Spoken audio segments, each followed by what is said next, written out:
Good evening students. अब आप देखिए जो मैं आज आपको बता रहा हूँ, तो देखिए पहले से मैं समझा रहा हूँ आपको। अगर एक लाइन दे रखा है, ये लाइन, ये स्ट्रेट लाइन तो नहीं हुआ बेटा, रुक जाओ। अगर एक स्ट्रेट लाइन ऐसे दे रखा है और कोई दूसरा स्ट्रेट लाइन बेटा ऐसे दे रखा है, आपको ऐसे दे रखा है, और एक लाइन उसको क्या कर रहा है ना, उसको इंटरसेक्ट कर रहा है, ठीक है। तो अगर ये जो लाइन है, अभी मैं बता दूं क्या क्या करना है इसमें ना। जो लाइन है, जो लाइन आपको दिख रहा है, जो लाइन आपको दिख रहा है, ये वाला जो लाइन है, ये लाइन इसके साथ समान हो जाएगा। इसे बोलते हैं संगत कोण या अल्टरनेट एंगल। और ये जो एंगल आपको दिख रहा है, मैं क्रॉस लगाया, थोड़ा मोटा सा पेंसिल ले लूं जो आपको दिख जाएगा बेटा। और ये क्या होगा, ये इतना बहुत है, हाँ। ये जो है किसके साथ बराबर हो जाएगा, इसके साथ बराबर होगा। ये भी कॉरेस्पॉन्डिंग एंगल। अगर मैं ये वाला एंगल बता दूं जो मैं गोल बना दिया, ये एंगल इसके साथ बराबर हो जाएगा, अल्टरनेट एंगल, एकांतर कोण। अगर मैं ऐसे डिजाइन बना दिया और ये वाला एंगल जो डिजाइन बना दिया, ये दोनों बराबर हो जाएगा क्योंकि अल्टरनेट इंटीरियर एंगल। और एक बात और है, इसके साथ ये बराबर, वो जो क्रॉस लगाए इधर वाला क्रॉस बराबर हो जाएगा। ये अल्टरनेट एक्सटीरियर एंगल, एकांतर बहिकोण। और ये जो टिक लग रहा है, ये जो टिक लग रहा है, इसके साथ बराबर हो जाएगा एकांतर बहिकोण। तो बेटा मैं उम्मीद करता हूँ आपको समझ में आ गया होगा। दोबारा मैं नहीं बता देता हूँ। अगर दो लाइन पैरेलल आपको दे रखा है, अगर लाइन इंटरसेक्ट करेगा, ये वाला जो एंगल और ये वाला एंगल, उसको बोलते हैं संगत कोण बोलेंगे। ये वाला जो एंगल है, ये वाला जो एंगल है और आपका ये वाला एंगल है, वो आपका संगत कोण है, कॉरेस्पॉन्डिंग एंगल हो जाएगा, ठीक है। और इधर इधर अल्टरनेट इंटीरियर, इधर इधर अल्टरनेट इंटीरियर एंगल, ठीक है। अब हम आते हैं क्या है नेक्स्ट की जो क्वेश्चन है, इसमें हम आते हैं। चलिए वेलकम बेटा। और वो वर्कशीट नंबर 24 राधारानी फ्यूशन में आपका स्वागत है।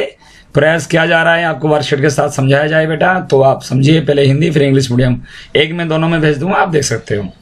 क्या दे रखा है ना, यदि एक तिर्यक रेखा दो रेखाओं को एक इस प्रकार प्रतिच्छेद करे कि संगत कोण के एक युग्म के समद्विभाजक परस्पर समांतर हो, परस्पर समांतर हो। ओके, इसका मतलब हमें गिवन क्या दे रखा है, देखो ना, गिवन दे रखा है तिर्यक रेखा एडी जो है वो दो रेखाएं पी क्यू, और पी क्यू क्या करना है, पी क्यू और आर एस को क्रमश क्या करें, बी और सी पर प्रतिच्छेद करती है। कहाँ पे, बी और सी पर प्रतिच्छेद करा है एडी। और दूसरा क्या है, किरण B E, A B Q, सुनो तो क्या दे रखा है ना, बी और सी पर प्रतिच्छेद करते हैं, किरण B E A B Q को समद्विभाजित करते हैं। समद्विभाजित मतलब बाइसेक्ट कर रहा है कौन ना, बी ई। तो one angle equal to two angle. और सी जी, इधर आपका सी जी है, बी सी एच को समद्विभाजित करता है, ये इसको बाइसेक्ट कर रहा है, 3 = 4। वो उसमें गलती से दिए नहीं बेटा, हो जाता है, बाई मिस्टेक हो जाता है। तो बी ई हमें, और तथा क्या दे रखा है ना, B E parallel to C G दे रखा है। हमें प्रूफ क्या करना है ना, P Q parallel to R S. क्या प्रूफ करना है, P Q parallel to R S. तो आप देखोगे अगर ए बी क्यू या तो 1+2 या 1+1, क्योंकि 2 ऑफ 1 एंगल हो गया। ये कहोगे क्योंकि ये दोनों इक्वल है बेटा, तो 2 ऑफ ए होगा। और बी सी एस क्या हो गया, बी सी और एस क्या होगा, 3+3 या 2 ऑफ 3 हो गया। ओके ये। और दूसरा है ना, बी ई और सी जी आपको दे रखा है, पैरेलल दे रखा है, तो 1 एंगल और 3 एंगल बराबर हो जाएगा। तो 2 ऑफ 1 इक्वल टू 2 ऑफ 3। 2 आपका कट गया, बचा ए बी क्यू। क्या हो गया ना, A B Q equal to B C S, B C S. इसका मतलब क्या है, देखो ये वाला जो लाइन है, ये वाला जो लाइन है, ये वाले लाइन और ये वाले लाइन पैरेलल है बेटा। तो इसका मतलब क्या हो गया आपका ना, ये वाला जो एंगल था, एंगल जो यहाँ 1 था, 1, और यहाँ एंगल 3, ये दोनों बराबर हो गया। लेकिन एंगल 1 और एंगल 2 तो बराबर है। 2 अगर दोनों में मल्टीप्लाई कर दिया मैंने, तो 2 ऑफ 1 इक्वल टू 2 ऑफ 3। तो आपका हो गया A B Q equal to आपका बी सी एस। क्लियर हुआ बेटा। और जब दोनों एंगल आपका बराबर हो गया, तो आप ये देखो क्या लिखा हुआ है, ए बी क्यू और बी सी एस तिर्यक रेखा एडी द्वारा रेखाओं पी क्यू आर एस के साथ बनाए गए संगत कोण है। क्योंकि ये संगत कोण बराबर है, इसीलिए ये पी क्यू जो है वो पैरेलल टू आर एस हो गया। क्या हो गया, P Q parallel to R S. Clear हुआ बेटा। तो ऐसे क्वेश्चन नंबर 1 और 2 आपको अभी मैं क्वेश्चन कराऊंगा, उसमें आपको समझा दिया जाएगा। तो आप बेटा उसके लिए देखिए, पहले इंग्लिश मीडियम भी समझा दूं, उसके बाद ये करा जाएगा आपके लिए। जी देखिए बेटा, वर्कशीट नंबर 24 इंग्लिश मीडियम में क्या दे रखा है? ई, बिल्कुल हिंदी में अभी समझा दिया मैंने, वो बिल्कुल इंग्लिश में देखिए।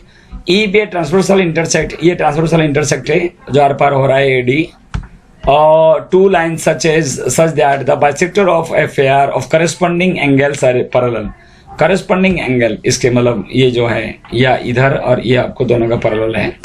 अगर क्या दे रखा, दोनों angles are parallel, then prove that two lines are parallel. Two lines are parallel, इसका मतलब आपको क्या प्रूव करना है? हमें प्रूव करना है P Q parallel to R S, और गिवन क्या है? B E parallel to C G, ये हमें गिवन है। और हमें क्या करना है ना, दे रखा है B E bisector of the angle this one A B Q, then angle 1 equal to angle 2। उसके बाद क्या है, सी जी बाइसेक्ट कर रहा है इसको, तो एंगल 3 इक्वल टू एंगल 4। अब आपका ये A B Q equal to 1 + 1 और angle B C S equal to 3 + 4, तो ये 1 + 1 2/1 हो गया, और बी सी एस जो हो गया 3 + 3, ये आपका 2/3 हो गया। तो और बी ई क्या दे रखा है? पैरेलल टू सी जी, और ए डी ट्रांसवर्सल दे रखा है, तो एंगल 1 इक्वल टू एंगल 3 हो जाएगा। एंगल 1 एंगल 3 हो जाएगा कॉरेस्पॉन्डिंग एंगल बेटा, कॉरेस्पॉन्डिंग एंगल। इसका मतलब अगर दोनों लाइन पैरेलल होती है तो ये जो एंगल और ये एंगल दोनों इक्वल होगा कॉरेस्पॉन्डिंग एंगल के लिए, जिसे संगत कोण बोलते हैं। और दोनों तरफ से 2 मल्टीप्लाई कर दिया, 2 of angle 1 equal to 2 of angle 3, और 2 ऑफ एंगल 1 मतलब हो गया A B Q equal to हो गया आपका बी सी एस। तो जब दोनों बराबर हो गया तो क्या करेंगे ना, A B Q and B C S are pair of corresponding angles formed by the transversal A D and line P Q and R S as their corresponding angle are equal, therefore P Q parallel to R S. तो इसका मतलब क्या हो गया, ये P Q parallel हो गया R S के साथ। किस लिए हुआ? Converts of corresponding angles. Okay, इसके लिए क्या हो गया, ये दोनों हो गया। तो आप क्वेश्चन से भी देखना है बेटा, ये जो नीचे की जो नीचे का जो लाइन इसमें भी आपका लगेगा। तो फर्स्ट क्वेश्चन आपका देखो क्या दे रखा है। फर्स्ट क्वेश्चन आपका, हाँ क्वेश्चन उसमें भी है, आप देख सकते हो। हिंदी और इंग्लिश दोनों मीडियम बेटा, आप देख सकते हो। जरूर आप लाइक कमेंट और आप सब्सक्राइब जरूर करो बेटा। आप चाहते हो पूरे सर जी पूरा करा दें बेटा, थोड़ा अपने आप को भी करना चाहिए जिससे कि आगे पेपर में आए। चलिए फिर भी मैंने करा दिया। ई पे transversal intersect two lines such that bisector of the pair of alternate interior angles are parallel, then prove that two lines are parallel. E पे transversal intersect two lines such that the bisector of pair of alternate interior angles are parallel। ठीक है ना, इसके अंदर ये दोनों parallel दे रखा है। क्या दे रखा है? ये पैरेलल आपको दे रखा है, तो आपको ये पैरेलल दे रखा है। ठीक है, तो आपको प्रूव करने के लिए क्या दे रखा है ना, ये ए बी और सी डी ऑल्टरनेट इंटीरियर, ये जो एंगल 2 और एंगल 3 आपको पैरेलल दे रखा, सॉरी एंगल 2 एंगल 3, ये जो लाइन आपको दिख रहा है और ये जो लाइन दिख रहा है, ये दोनों को पैरेलल है। और क्या कर रहा है, जी एम बाइसेक्ट कर रहा है ये ए जी एच को, और आपका एच और एल बाइसेक्ट कर रहा है जी एच और डी को। मैंने 1 2 3 4 में मैंने आपको बता दिया। अब ये फिगर आपको समझ में आ गया, दिया है या गिवन आप लिख लोगे, टू प्रूफ लिख लोगे। अभी आप सोल्यूशन में आओ, प्रूफ में आओ ना। आपको पता है ए बी, और in order to prove that A B parallel to C D, ये पैरेलल है बेटा, एक लाइन आया वो पैरेलल होगा। It is sufficient to show that, अगर हम दोनों को पैरेलल करेंगे तो क्या करेंगे ना, हमें ये दो कोण प्रूव करना पड़ेगा। ए जी एच ये वाला जो एंगल है, ये वाला एंगल, और एक दूसरा एंगल ये वाला एंगल, कौन सा, जी एच डी। ओके बेटा, और आगे देखो ना, ये बाइसेट है, आपको पता है 1 = 2 एंड 3 = 4, ये आपको पता है। और इट इज गिवन दैट, हाँ ये भी आपको दे रखा है ना, G M parallel to H और एल, और ट्रांसवर्सल ऑफ ई एफ है। ट्रांसवर्सल क्या हो रहा है, ई एफ, और उसको क्या कर रहा है इसको ना, ये जो दोनों को टच किया हुआ है। तो इसका मतलब क्या हो गया ना, अगर दोनों आपका इक्वल है 2 = 3, जब 1 = 2 3 = 4 और ये दोनों पैरेलल है, तो इसका मतलब आपका 2 = 3 हो गया। क्या हो गया ना, जब ये दोनों पैरेलल है और एक लाइन खिंचा हुआ है, 2 बराबर में 3 हो गया। वो बाहर था बेटा, वो अंदर है, 2 से मल्टीप्लाई कर दो, 2 of 2 = 2 of 3 हो जाएगा। ये देखो, या 1 of 1 एंगल = 4 एंगल भी होगा, क्योंकि 2 = 1 एंड 3 = 4। तो जो अगर मैं दोनों को जोड़ दिया, या यहीं पे भी आप 2 से मल्टीप्लाई कर दोगे, 2 of 2 = 2 of 3, और 2 of 2 कितना हो जाएगा जो आपका वर्कशीट में दे रखा है, 2 of 2 मतलब हो जाएगा ए जी एच, और 2 of 3 का मतलब हो जाएगा जी एच डी।